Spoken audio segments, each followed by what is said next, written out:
سال آپ نے جو ویڈیو دیا تھا کامیابی کیا ہے، اس میں آپ نے ذکر کیا تھا کہ کمزور سافٹ ویئر جو ہے وہ مضبوط ہارڈ ویئر کے ہونے کے باوجود بھی اچھا رزلٹ نہیں دیتا، تو اس کی کیا ریزن ہے، اس کے بارے میں کچھ بتائیں۔ ہاں، اور اس کے ایک اپوزٹ بھی صورتحال ہے کہ اگر مضبوط سافٹ ویئر ہو تو وہ کمزور ہارڈ ویئر سے بھی زیادہ رزلٹ لے سکتا ہے، یعنی کہ وہ کمزور ہارڈ ویئر کو استعمال کر کے زیادہ رزلٹ پروڈیوس کر سکتا ہے۔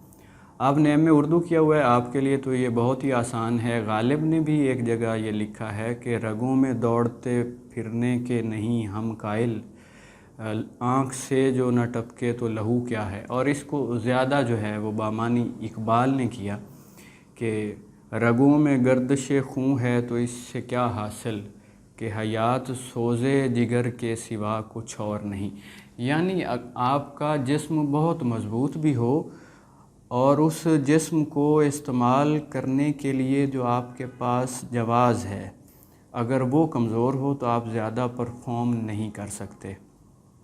ہم مثال لے لیتے ہیں، بہت بڑی مثال ہے کہ اگر ہم دیکھیں تو غزوہ بدر میں جسمانی سطح پر تعداد زیادہ ہے مشرکین کی، ان کے پاس ہتھیار زیادہ عمدہ ہیں اور ان کے پاس جو ہے وہ کھانا پینا زیادہ ہے۔ ان میں سے ایک شخص نکلا ہے جو نفسیاتی طور پر زیادہ برتری محسوس کر رہا ہے، اور اس نے کھانا بھی پیٹ بھر کے کھایا ہوا ہے اور اس کے پاس تلوار بھی اچھی ہے، اور اس کا نام ہے ابو جہل۔ وہ جب لڑ رہا ہے حضرت معاذ اور معوذ سے تو وہ اسے جو ہے ہرانے میں کامیاب ہو گئے۔ سیم اسی طرح جو 313 تھے غزوہ بدر میں، ان کے پاس اس لڑائی کو لڑنے کا جواز انتہائی عمدہ تھا، اور جو اپوزٹ میں 1000 مشرکین تھے ان کے پاس اس جنگ کو لڑنے کے لیے جو جواز تھا، جو وجہ تھی، وہ انتہائی کمزور تھی۔ تو یہاں سافٹ ویئر کا مطلب تھا آپ کا کسی بھی عمل کو پرفارم کرنے کا جو جواز ہوتا ہے، اگر وہ مدھم اور مبہم ہو یا اس کے ساتھ تعلق میں کمی ہو تو آپ کی پرفارمنس میں جو ہے نا وہ کافی زیادہ جو ہے وہ فرق آ جاتا ہے۔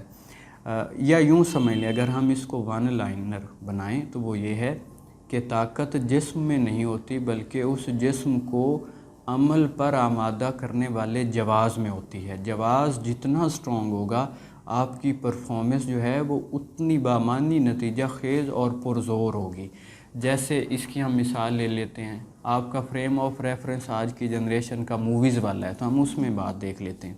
ایک مووی ہے جانور، آپ نے یقیناً دیکھی ہوگی۔ اس میں ایک بچہ ہے جو اپنی والدہ کے لیے نا ایک روٹی ڈھونڈ رہا ہے۔ وہ کافی جگہ جاتا ہے، اس وجہ سے وہ تھک بھی بہت چکا ہے، اس کی جو ماں ہے وہ بہت زیادہ بیمار ہے، اس وجہ سے وہ افسردہ بھی ہے، وہ مطلب ڈی مورلائزڈ اور ڈی موٹیویٹ سی جو ہے وہ اسٹیٹ آف مائنڈ میں ہے۔ لیکن جب وہ ایک گھر میں پہنچتا ہے تو ایک شخص ایک روٹی لیتا ہے اور اسے ہوا میں اچھال دیتا ہے۔ 2 کتے اور وہ بچہ اس روٹی پہ جھپٹتے ہیں۔ اب کتے جسمانی طور پر اس سے زیادہ طاقتور ہیں اور جو ہے نا وہ ایکوپڈ بھی زیادہ ہیں، یعنی کہ ان کتوں کے دانت نوکیلے ہیں، ناخن ہیں اور وہ بڑے ہٹے کٹے سے ہیں۔ بچہ جو ہے وہ افسردہ بھی ہے اور جو بچہ ہے وہ جسمانی طور پر کمزور بھی ہے اور ان سے تعداد میں بھی کم ہے، لیکن وہ روٹی اس لیے لے جاتا ہے کیونکہ اس کے پاس وہ روٹی لینے کا جواز زیادہ بڑا تھا۔ تو آپ کی طاقت آپ کے جواز میں ہوتی ہے۔ جواز جتنا عمدہ ہوگا، جواز جتنا پیور ہوگا، جواز جتنا پاک ہوگا، آپ کی پرفارمنس اتنی زیادہ جو ہے وہ رزلٹ دے گی۔ اس میں ایک مووی سے مثال دیتا ہوں آپ کو۔ ایک مووی ہے باغی 1، آپ نے دیکھی ہوگی۔ اس میں ایک ہیرو اور ویلن کی اینڈ پر لڑائی ہے۔ جو ویلن ہے وہ کئی سالوں سے کراٹے کا چیمپئن ہے اور جو ہیرو ہے وہ شاگرد ہے اس کا، اسی کی اکیڈمی میں وہ اسی سے ہی کراٹے سیکھ رہا ہے۔ کچھ عرصے بعد ایک لڑکی کی وجہ سے ان کا ایشو بن جاتا ہے۔ جو ویلن ہوتا ہے وہ لڑکی کو اغوا کر لیتا ہے اور جو لڑکی کا باپ ہوتا ہے وہ ہیرو کو کنٹریکٹ دیتا ہے اسے لینے کے لیے۔ وہ جب اینڈ پر لڑ رہے ہوتے ہیں تو جو ہیرو ہوتا ہے وہ مار کھا کھا کے گر جاتا ہے، کیونکہ صاف ظاہر ہے وہ اس کا شاگرد تھا، اسے کراٹے زیادہ آتے تھے، وہ زیادہ وہ سکلڈ تھا۔ لیکن جب وہ گرا ہوتا ہے تو ویلن اسے بتاتا ہے کہ میں نے تمہارے استاد کو مار دیا تھا اس لڑکی کی وجہ سے، تم کیا شے ہو؟ تو وہ فوراً اٹھتا ہے اور چند سیکنڈ بعد میں وہ ویلن کو مار چکا ہوتا ہے۔ اس دوران اس کا نہ تو ایکسپیرینس بڑھ گیا ہے، نہ ہی اس کی جسمانی طاقت بڑھی ہے، نہ ہی کوئی اور تبدیلی آئی ہے۔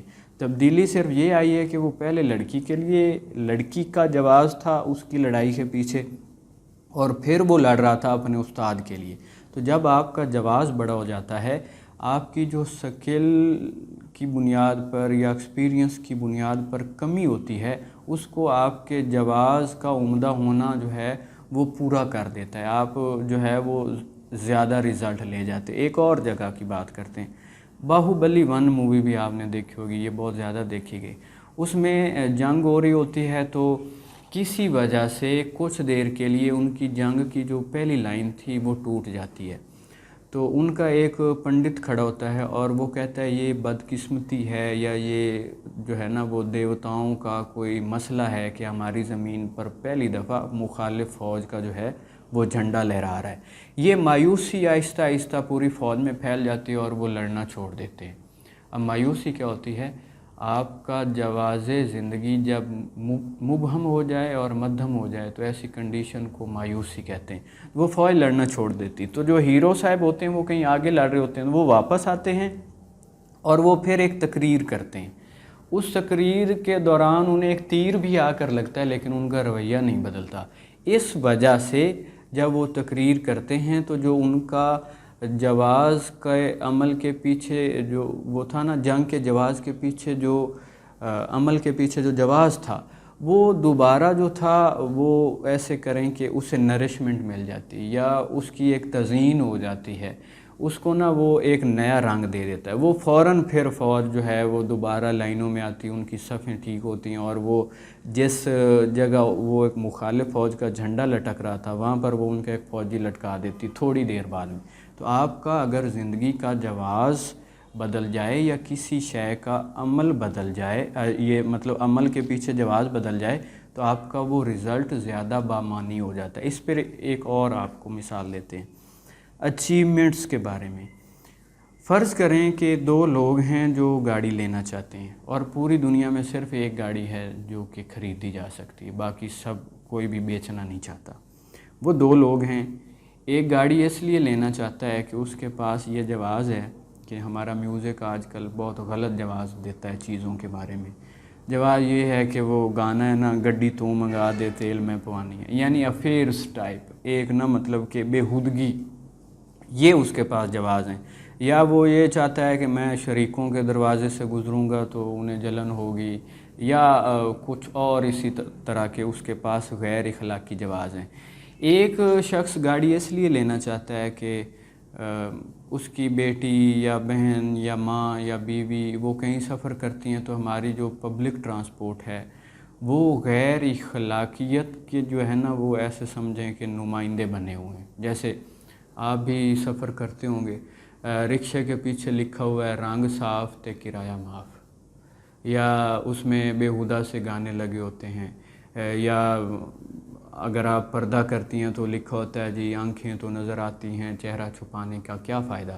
تو یہ شخص اس لیے گاڑی لینا چاہتا ہے کہ میری ماں، بہن، بیوی، بیٹی کو اس طرح کی چیزوں کا سامنا نہ کرنا پڑے، کہ میں انہیں ایک محفوظ طریقے سے جو ہے وہ سفر کروا سکوں۔ تو اب آپ بتائیں کہ ان دونوں جواز میں زیادہ پاورفل پرفارمنس کون دے گا؟ یقیناً وہی جو کہ اس طرح کے عمدہ جواز رکھتا ہے، اس کی پرفارمنس زیادہ جو ہے وہ اسٹرینتھ فل ہوگی۔ تو میرے کہنے کا یہ مطلب تھا کہ جس طرح غزوہ بدر میں ہوا، یا کہ ان موویوں میں یہ سکھایا گیا، یا کہ سلطان مووی آپ نے دیکھی ہوگی کہ اس میں وہ بار بار مار کھا کے گر جاتا ہے اور اس کے جو اپوزیشن والے ہیں وہ زیادہ ایکسپیرینس میں بھی ہیں، ان کی باڈی بھی بہت فٹ ہے، وہ جوان ہیں اور یہ بوڑھا ہو چکا ہے، لیکن یہ جیسے ہی گرتا ہے تو اسے لڑائی کا جواز یاد آتا ہے کہ اس کا بیٹا خون کی کمی کی وجہ سے مر گیا تھا اور یہ یہاں سے جیت کر پیسے لے کر بلڈ بینک بنانا چاہتا ہے۔ تو وہ جب گرتا ہے تو اسے اس کا جواز اٹھا دیتا ہے، اسے کھڑا کر دیتا ہے۔ آپ کو زندگی میں کھڑے ہونے کے لیے جواز کی طاقت چاہیے ہوتی، جس کے لیے میں نے اس ویڈیو میں سافٹ ویئر کا جو ہے وہ لفظ استعمال کیا، اور آپ کے جسم کے لیے ہارڈ ویئر کا جو ہے وہ لفظ استعمال کیا۔ یہ یاد رکھیں، جسم کی آپ کی زندگی میں کوئی خاص اوقات نہیں ہے، آپ کی اصل شناخت ہے آپ کی کانشیسنس۔ وہ جتنی پاورفل ہو جائے گی، وہ جتنی باترتیب ہو جائے گی، وہ جتنی خدا کے علوم اور ان کے جو مقربین ہیں ان کے لائف سٹائل سے جڑتی جائے گی، آپ زندگی میں اتنے طاقتور ہو جائیں گے، کیونکہ ایمان بہت بڑی طاقت ہے۔ وہ آپ کو زندگی کے ہر مرحلے میں کھڑا کرتا رہے گا، یا وہ کھڑے ہونے کی آپ کو طاقت دیتا رہے گا۔ تو اس میرے ایک جملے کی وضاحت میں یہ ساری باتیں ہیں کہ، یا اینڈ پہ میں اس کو پھر سمیٹ کر کہہ دیتا ہوں کہ طاقت جسم میں نہیں ہوتی، بلکہ اس جسم کو عمل پر آمادہ کرنے والے جواز میں ہوتی ہے۔ اگر جواز کی آپ حفاظت کر جائیں تو آپ عمل ہمیشہ سے جاری رکھ سکتے ہیں۔ اگر آپ کے جواز پر کویسچن آ گئے آپ کی طرف سے یا کہ سوسائٹی کی طرف سے، تو آپ کا جو عمل ہے یہ پھر جو ہے اس میں یہ عمل کی صلاحیت سمجھے مفلوج ہو جائے گی۔ اس لیے ہمیں اپنے نظریات کی پہلے حفاظت کرنی چاہیے، ان کے جو ہے ارد گرد جو ہے وہ ایک باؤنڈری لگانی چاہیے، اس کے لیے ہمیں جو ہے وہ کوئی دفاعی نظام کھڑا کرنا چاہیے، پھر ہم جا کے اپنے عمل کو جو ہے وہ سٹرونگ کر سکتے ہیں۔ مزید اگر اس پہ کوئی سوال ہوگا تو ہم آگے مزید ڈسکس کر سکتے ہیں۔